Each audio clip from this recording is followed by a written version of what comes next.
संग में कहा, कदम जो अगला बढ़ जाए प्रभु की तरफ, ऐसा दृढ़ जमाना कि आंधी आवे तो उखड़े नहीं। प्रायः जब कोई परमार्थ की सही डगर पकड़ता है तो उसका विरोध शुरू हो जाता है, परिचय होता है सही मार्ग का। एक बार किसी उपासक ने हितधाम में पूछा था कि आपकी ये बात मेरी समझ में नहीं आई, आप कहते हो जब भक्ति रंग लाएगी तो विरोध शुरू हो जाता है। मेरा तो कोई विरोध नहीं होता, 10 वर्ष से भक्ति कर रहा हूं, क्या मेरी भक्ति में कमी है? तो हंस के कहा था कि अभी वो बात नहीं है जिससे तुम्हारी खिलाफत हो, जब आएगी तो हम आपको बता देंगे कि देखो अब शुरू हुआ कि नहीं। जब शुरू हुआ तो कहा, क्यों भाई समझ पा रहे हो? तो हाथ उठा के कहा, पूर्ण समझ आ गई, पूर्ण समझ आए। अन्य आश्रय लेकर के जो भजन किया जाता है उसका विरोध नहीं होता, ध्यान रखना। प्रभु से जो कुछ मांगा जाता है उसमें विरोध नहीं होता। जब प्रभु को पाना है सीधे और सीधे केवल भगवद अनन्यता है, अब विरोध आएगा, अब रंग लाएगा विरोध, क्योंकि तुम्हारे सीधे मार्ग को छुड़वाना पड़ेगा। अगर ये पकड़े रहे तो तुम माया पर विजय प्राप्त कर लोगे। और अभी अनंत जन्मों से माया हमें रौंदती रही है, वो कैसे बर्दाश्त करेगी कि हमारे चरणों में गिरा, ये हमको चरणों से रौंद के निकल जाए, ऐसा कैसे हो सकता है? तो वो प्रियजनों के, बड़े जनों के, निज जनों की बुद्धि में भेजती है, यहां से तीर काम करेगा, यहां से काम करेगा, यहां से काम। फिर जब देखती है ऐसा नहीं तो इंद्रिय द्वारों पे उसी के दैवी शक्तियां जागृत कर देती, अब आकर्षित करो। पर मंत्र जाप नाम के प्रभाव से फिर भी नहीं तो सिद्धियों को भेजती, तू आकर्षित कर। आखिरी पॉइंट, मान सम्मान कीर्ति सिद्धियां, गिरा इसको। लेकिन गुरु कृपा पात्र जो उसको, तो फिर वे आगे परम विद्या स्वरूप ज्ञान विज्ञान संपन्न वो भगवत चरणारविंद का साक्षात्कार करता है। इसको समझो परमार्थ को। हाय हाय नहीं मचाना कि विरोध हो रहा है, अब क्या करें, निंदा हो गई, अब क्या करें। बहुत आश्चर्य होता है, अपनी वासना की पूर्ति को साधना माना जाता है और साधना को नाटक माना जाता है। कैसी बुद्धि, कैसी बुद्धि। स्थिति देखी जाती है। बाहरी व्यवहार से कह रहे हैं, किसी परमार्थिक की परीक्षा नहीं की जाती, आंतरिक वृत्ति से की जाती है। बाहरी व्यवहार कुशल है, अंदर से भ्रष्ट है, उसे नहीं कहा जाता परमार्थिक। आंतरिक को शुद्ध है और बाहरी व्यवहार कुछ बिगड़ा हुआ है तो कोई फर्क नहीं पड़ता, ये परमार्थ है। बाहरी व्यवहार में उसको मन आए बोले किसी से, मन आए ना बोले किसी से, मन आए आज नहीं मन है नहीं खाएगा, नहीं मन है उसका सोनी नहीं लगाएगा, वो बैठा है ऐसे। परमार्थिक व्यवहार का बहुत शुद्ध स्वरूप समझना। पर हमको अपने अनन्यता और अपने भागवतिक मार्ग से अगर विचलित होंगे, इधर उधर करेंगे तो फिर वो भजन नहीं माना जाएगा। इसलिए उपासक अपने लक्ष्य पर ध्यान रखे और ये जीवन केवल प्रभु के लिए है। इस जीवन में हम अब कुछ ऐसा बर्दाश्त नहीं करेंगे जिससे मेरा प्रभु का संबंध छूट जाए। इतना तो आ जाना चाहिए, शेष आगे की बात तो इष्ट और गुरु आचार्य हैं, वो देख लेंगे। आप में कि जहां मैं खड़ा हूं इससे पीछे कदम नहीं जाएंगे, चाहे हमारा गला काट दिया जाए। नारायण अति कठिन है हरि मिलन की बाट, या में पग पीछे धरे प्रथम शीश दे काट।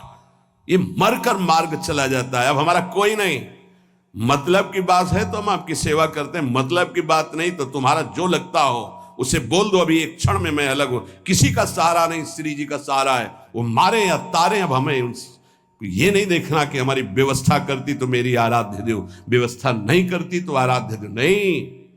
घोर अव्यवस्था में भी बोलेंगे महारानी जी की जय। घोर अपमान की स्थिति में मुझे ऐसी सामर्थ्य मिले कि मैं आपकी जय बोलूं। सम्मान और प्रीतानुकूलता में तो सब जय बोलते हैं। अपमान निंदा और विपत्ति की स्थिति में भी जहां कोई सहयोगी न हो, मैं आपकी जय बोलूं और आपको सराह सराह करके उस दुख और विपत्ति को सहूं। ये वो मार्ग है। अब कोई हमारा पति है, कोई हमारा प्रीतम है, कोई हमारी पत्नी, कोई हमारा भाई, कोई मित्र नहीं। नाते नेह राम के मनियत सुहृद सुसेव्य जहां लो, अंजन कहां आंख जो फूटे। इसका अर्थ समझो, वो संबंध क्या जो हमारी भक्ति को नष्ट कर दे। अंजन कहा आंख जो फूटे बहुत कहो कहा लो। इसलिए उपासक, ये जीवन की बाजी अनंत जन्मों से हारते चले आए, इस बार जीतने का नंबर आया है। पासा पलटने न पावे, अपने ही पक्ष में विजय होगी, क्योंकि लाडली जो अपने सहयोग में है, आचार्य अपने सहयोग में है। लेकिन आपकी भी कोई निष्ठा होनी चाहिए। एक होता है पेंदी का लोटा, एक होता है बिना पेंदी का लोटा। पेंदी का लोटा जहां रख दो वहां अपना स्थान बना लेता है, और बिना पेंदी का लोटा ढड़कता रहता है। उपासक बिना पेंदी का लोटा नहीं होना चाहिए कि इधर से धक्का मारा उधर चला गया, उधर से धक्का मारा उधर चला गया। नहीं नहीं, अब वो ऐसी परिस्थिति है। ऐसा कर परिस्थिति को रौंद करके अपनी स्थिति में रहना, इसी का नाम उपासना है। शब्द को याद करो, परिस्थितियों को रौंद करके स्थिति में रहना, उसी तभी तो तुम्हारी बहादुरी है। परिस्थिति में डाउन हो गए, गिर गए, फिसल गए, परिस्थिति में रौंद दिए गए, तो फिर क्या है, फिर पढ़ाई करो। पता नहीं किस जन्म में परीक्षा में पास होंगे। ये होगी परीक्षा, हमारे हो तो बस इस हमारे पन में बाधा नहीं पड़नी चाहिए। तुम गाली भी दोगे तो बर्दाश्त हो जाएगी, जैसे अपना छोटा बच्चा। हमारे पन में फर्क नहीं पड़ना चाहिए। ये अपनापन, हमारापन स्वामिनी जी के प्रति यदि हम पहुंचा दिए तो अवगुण करे समुद्र सम गणत न अपनो, जान आपका काम बन जाएगा। ऐसा ना सोचो कि उपासना में परीक्षा नहीं आएगी। वासना की, शरीर संबंधियों की, ये सब परीक्षाएं आएंगी। बार बार स्त्री, बार बार पुरुष बनते हुए भटक रहा हूं, कौन रोक पा रहा है? आज अवसर मिला है आचार्य और गुरुदेव की कृपा से इस चक्र का भेदन करने का। आप इस चक्र के भेदन की सामर्थ्य तुम में हो तो बात करो, अन्यथा राधा राधा जपो। तुम्हारा जो कर्तव्य है वो हमारे साथ करो, नहीं तो जाओ। हम भरोसे श्री जी के, भरोसो दृढ़ इन चरणन के रो। निष्ठा है तो ये नौटंकी नाटक माया की तुम्हें परास्त नहीं कर पाएगी। अगर निष्ठा नहीं है तो फिर ये नौटंकी नाटक हो जाएगा। दोनों को देख लो। अगर निष्ठावान है तो भक्ति रंग ले आएगी। जितने भक्त चरित्र पढ़ते हो, क्यों पढ़ते हो? इसी बात के लिए पढ़ते कि हमारे आचार्य गुरुजन महापुरुष जन कैसे निष्ठा वाले थे, हमको वैसे ही चलना है। वाह वाह, चरित्र सुन के तालियां बजा दी, आनंदित हो गए, कितने महान भक्त। लेकिन आपका चरित्र क्या है? आपकी निष्ठा क्या है? प्रभु के प्रति आपका समर्पण क्या है? ये बहुत बात समझने की है। अगर हमारे प्रभु वनवास में हैं, सियाजू को सब सुविधाओं के लिए दोनों तरफ से प्रार्थना की गई। कभी जनकपुर में रह लेना, कभी महाराज, तो दशरथ जी के प्राण बच जाएंगे। हम सब आपको देख देख कर 14 वर्ष तक जी लेंगे कि सियाजू है मानो राम जी हैं। उन्होंने कहा कैसी बातें करते हो? क्या शरीर से छाया को अलग किया जा सकता है? क्या देह से प्राण को अलग किया जा सकता है? ऐसे राम से सिया अलग नहीं हो सकती। ऐसी हमारी भक्ति होनी चाहिए। जुगल सरकार से हमारा जो संबंध है उस पर फर्क नहीं पड़ना चाहिए, उससे बढ़कर नहीं हो। जिन्होंने इस संबंध को स्वीकार नहीं किया वो पहुंच गए जहां थे उससे नीचे। बिल्कुल होश में हो जाइए, सबसे कह रहा हूं, होश में हो जाइए। ये जो कृपा बरस रही सिर्फ अहेतुकी है, आपको लेकर किसी गुणाभिमान के कारण नहीं है। आपको लगता हो कि हम कुछ हैं इसलिए श्री जी हमें प्यार करती हैं, कुछ नहीं हो। तुम माइनस पे हो, प्लस जीरो में नहीं आएंगे, माइनस आओगे, प्लस में नहीं आ सकते। आप ही नहीं, हम सब। अगर कुछ है तो उनकी कृपा से है। अगर जितनी बिगाड़ है वो मेरी तरफ से है, पक्का समझ लीजिए। जितना दुलार मिल रहा है, हमें लगता है अगर ऐसा दुलार मिले तो प्रियाजू के दुलार को पहचानने में देर न लगे। केवल उदर पोषण, वस्त्र और वास के लिए पूरा जीवन मेहनत करते हैं, लेबरी करते हैं, रिक्शा चलाते हैं, और परिवार को अन्न और वस्त्र और वास की पूरी सुव्यवस्थित व्यवस्था नहीं हो पाती। इसलिए ये जीवन श्री जी को दे दिया तो दे दिया। केवल हमारी महारानी जो आश्रय रहेंगी, रुपया नहीं, व्यवहार नहीं, धन नहीं, पति नहीं, पुत्र नहीं, परिवार नहीं, कोई संबंध नहीं, सब संबंध का निर्वाह प्रिया प्रीतम के भाव से करेंगे। प्रिया प्रीतम के भाव में ठेस पहुंचेगी तो हर संबंध को स्वाहा कर देंगे प्रभु के चरणारविंद की तरफ। अगर ऐसी निष्ठा नहीं है तो भाग जाओ, संसार में भाग जाओ। निष्ठावान ही इस मार्ग में आगे बढ़ सकता है, बढ़ नहीं पाओगे। जिसके अंदर ये है ना, प्रियाजू से बढ़कर कोई है तुम्हारे इस संसार में, तो अभी या तो सुधर जाओ या भाग जाओ। इस मार्ग में चलने के लिए पूरा जीवन समर्पित करके, और यह कभी नहीं देखा गया कि स्थिति क्या आ रही है। जैसी भी स्थिति है मैं राजी हूं, आप राजी हो ना, मैं राजी हूं। ये जीवन आपको दे दिया, आप जो मनावे सो करो, जो होली खेलो सो खेलो। ये आपका जीवन, चलेंगे तो राधा राधा कह के कदम आगे आपकी तरफ बढ़ेंगे। अब आप देखो कौन घसीटता है, कौन पीटता है, कौन पूजता है, कौन अपमान करता है, ये आपका विषय, मेरा विषय सिर्फ आप हैं। ये रोज सत्संग मिल रहा है आपको, ये कुछ दिनों के लिए सौभाग्य है, ध्यान रखना। जिस दिन श्री जी ने चाहा उसी दिन ये बंद हो जाएगा, चाहे शरीर रहे या न रहे, इसका कोई मतलब नहीं। अपने हृदय को देखो, बुरा जो देखन मैं चला बुरा न मिलिया कोई, जो दिल खोजूं आपनो तो मुझसे बुरा ना कोई। इसलिए बहुत सावधान, निरंतर नाम जपने का अभ्यास कीजिए। जो गुरु कृपा इष्ट कृपा है उसको अपने हृदय में रखिए कि ये आपकी कमाई नहीं है, ये धरोहर दी गई है। अगर आप इसकी अपमान वृत्ति अवमानना करेंगे, जो अवहेलना करेंगे, तो ये गायब हो जाएगी। ध्यान रखो, जिस दिन गायब हो गई उसी दिन संसारी हो जाओगे। शब्द याद कर लो, घोर संसारी। डट के भजन नहीं करोगे, शरीर से सेवा नहीं करोगे तो बुद्धि भ्रष्ट हो जाएगी और इनका दंड मिलेगा। जब पूरा भगवदाकार जीवन होता है तब ये बात पचती है। आप भगवान के मार्ग के पथी के केवल उतना अधिकार है, 5 गृहस्थों के यहां जाओ, एक एक रोटी मांग के खाओ और गुजारा करो, खूब नाम जप करो, भजन करो। एक ये वृत्ति। एक है भगवत सहारे बैठे, जो आ गया सब मिल्क बांट करके पा लेते हैं, राधा राधा। एक ये वृत्ति है, वो माधुकरी वृत्ति है, आकाश। एक है कि पड़ा हूं चेष्टा भी नहीं करूंगा, अजगर वृत्ति, वो अद्भुत जनों की होती है। एक वृत्ति में रहो।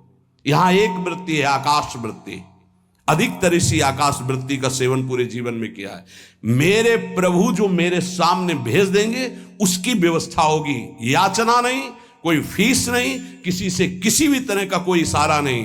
अगर कोई इशारा करता है तो दंडनीय अपराध है हमारे यहां। इशारा भी नहीं कर सकते। ये केवल आकाश वृत्ति। आकाश वृत्ति भगवत आश्रय, 100 रुपये आ जाएगा, उसके अनुसार काम होगा। 4 रोटी होंगी तो एक एक टुकड़े बांट करके खा लेंगे, राधा राधा रटेंगे, मांगेंगे नहीं किसी से।